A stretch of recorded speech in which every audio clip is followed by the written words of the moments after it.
I am a voice teacher. I'm a vocal coach. I teach lessons over Skype. I have another channel called How to Become a Natural Singer. I'm also releasing a book very soon. You can check out links in the description.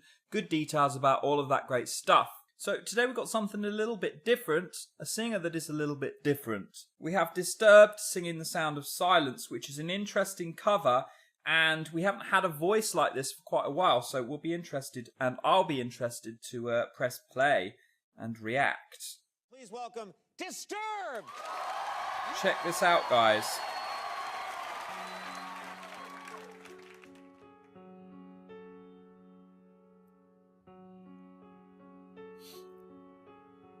Hello, darkness, my old friend.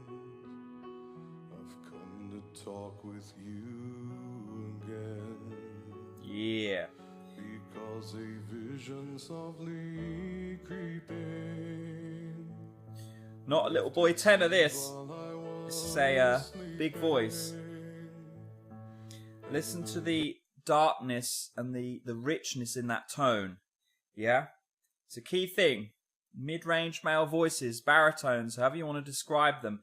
They've got a warmness to the sound that tenors lack. Vision that was planted in my brain still remains within the sound of silence. In restless dreams I walked alone, narrow streets of cobblestone, neath the halo of a street lamp. I turned my collar to the cold and damp, when my eyes were stared by the flash of a neon light that split the night and touched the sound of silence. Now, singing in chest like this, low range chest, there's a certain degree of subtlety that it requires, a certain degree of just detail. It's so free, the technique. It's so interesting to listen to. It's not high, it's not fancy, but it's harder to do than most people realize. Singing free in that range can be tough for people. That free especially, tension free like that. Professional quality, tension-free chest voice singing is hard to do. And in the naked light I saw. Now he's going up a little bit now. People, maybe more. And he's a little bit light here. People talking without speaking. Now right there he leans in a little bit. But when you hear the first bit, he goes up.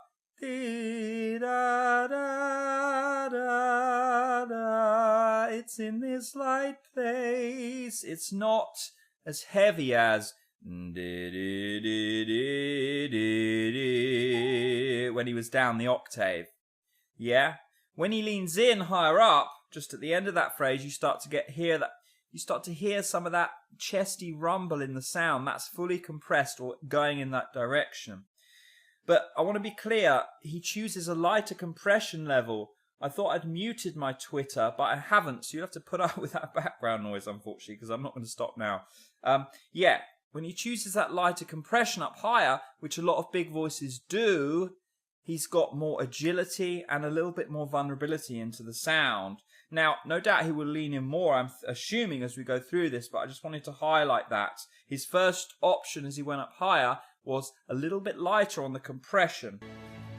People hearing without listening, people writing songs, and voices never share, and no one dare. Now he kind of squeezes a little bit hard on that very top note for a sec, but it kind of gives it character. I like it.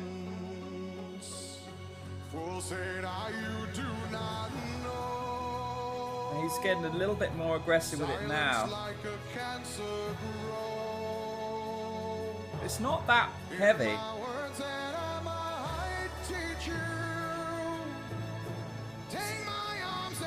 Wow. You can hear a little bit, just that little bit of trim in the top there as he came in on that top note. Gives it that kind of metally, more aggressive type quality very quickly. Yeah. Now, notice, it's a choice he's making.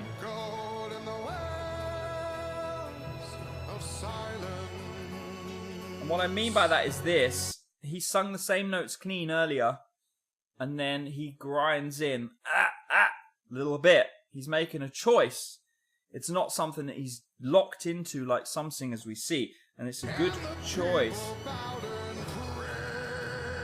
Yeah.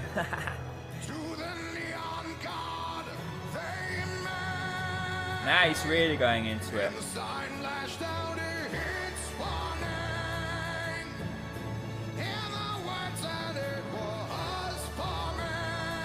Love that.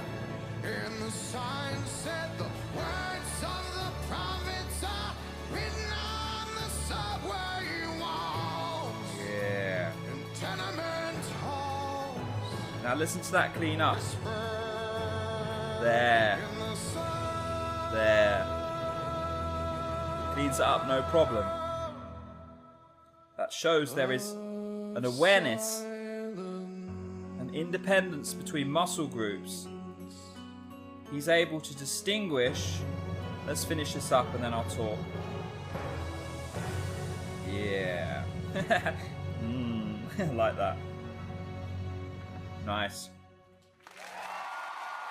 Now what it shows me, guys, is this. When a singer is able to clean it up as efficiently as that, totally tension-free on his face, and then he's able to add on top of that clean bass, that distortion, that grit, that shows you he's a very coordinated voice. Or he has a very coordinated voice, should we say. Adding distortion like that to do it as healthy as possible, as healthy as you can do. Hey guys, I'm Tara with Tara Simon Studios, and today I'm going to be reacting to Disturbed, The Sounds of Silence. It's very gothic sounding. I've never heard them before. This is on the Conan O'Brien show, and their album cover looks disturbed, so we're gonna see if their sound matches their look here. Here we go. Please welcome Disturbed! He's a fan, apparently. Standing ovation.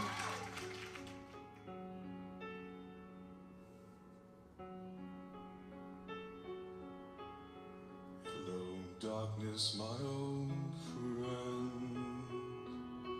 I've come to talk with you again. Because a vision softly creeping left its seeds while I was sleeping.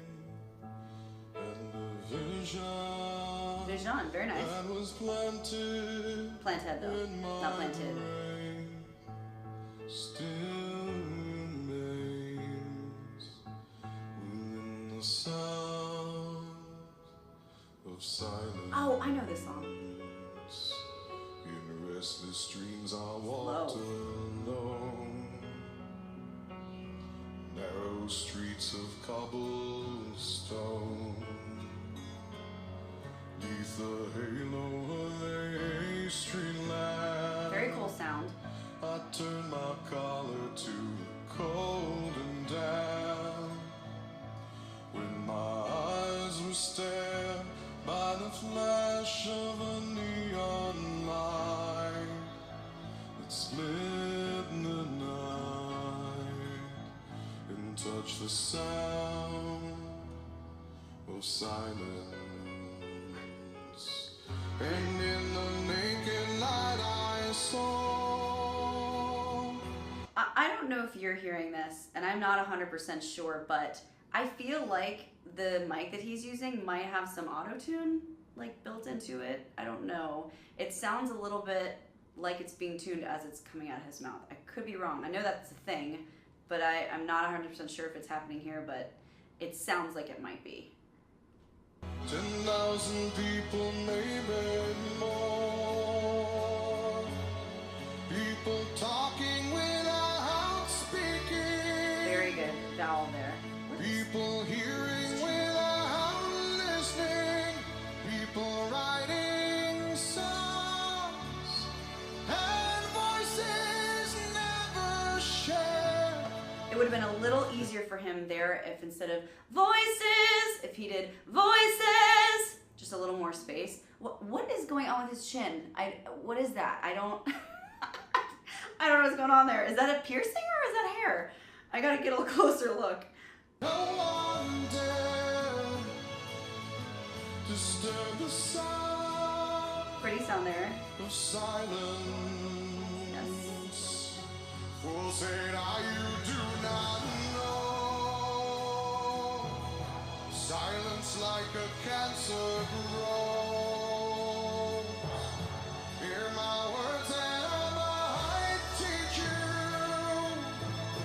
Take my arms and I might reach you. I really loved his tone there. So there's this rock quality to his voice, right? And there's this rasp / almost double tone when he did "Take my arms."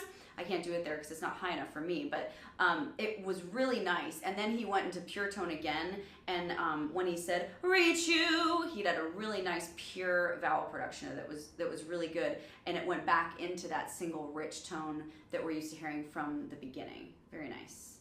I still don't know what's going on with his chin though. But my words, like silent raindrops fell, echoed in the wells of silence, Yeah. and the people bowed and prayed. Nice. Feeling good. Neon God they made. Okay, so this brings up a really good point what he's doing right there. He's intentionally adding rasp. He's intentionally vocal frying his voice. A lot of people will argue and say, that's terrible for your voice, you're shredding them apart. I will agree with you, but only to an extent. There is a way to do this correctly, and you should train with a coach to do it correctly because it's not very easy to do, because there is a very fine line between creating a healthy vocal fry and blowing out your chords, okay? Giving you an example, for instance, like Creed. You know, he reminds me a little bit of Creed in that his E's are very hard, but they're very nicely done. But then there's this rock, metal, almost rasp that comes in on call when he wants it to. And Creed is very similar. And I have heard from pretty credible sources that at one point Creed needed about a 3-day vocal rest after concerts because of the way he was doing that. And then after studying, after working that through, he was able to really decrease the time that he needed vocal rest. It does wear on your voice. It does cost you something. But you know what? So does belting. So does whistle tones. So does pretty much anything extreme and impressive that a vocalist does. So it's all about creating that artistic sound, which he's doing such a great job of doing, because a lot of people really like to hear that. When he said pray, I felt something, right? And the whole point of music is to feel something. So it's not just always about being a perfect vocal technician. You have to add in the feeling. And I think he's doing a really good job of adding in that rasp, adding in that intensity and that grit, that angst, while still then going right back to those really nicely placed vowels. And the sign lashed out, it's warning. Yeah. And the words that it was pouring. Notice how when he's doing that, he's here. He's almost even scrunching up his nose, making that mean face. That's not just helpful with the facial, actability of the believability of his line right there, but it actually helps with his placement. So one of the things, and it's a little bit of a spoiler alert, but one of the things that any good vocal coach will tell you to do when you're trying to do fries and gritty sounds like this is to keep the placement really forward. Instead of back in your throat where it's really grinding on your chords, here where it's more frontal in the mask takes away a lot of that weight and a lot of the work off of the chords. And he's doing a really good job of getting that sound that he wants without it costing him all of that as if he were doing it from the back of his throat.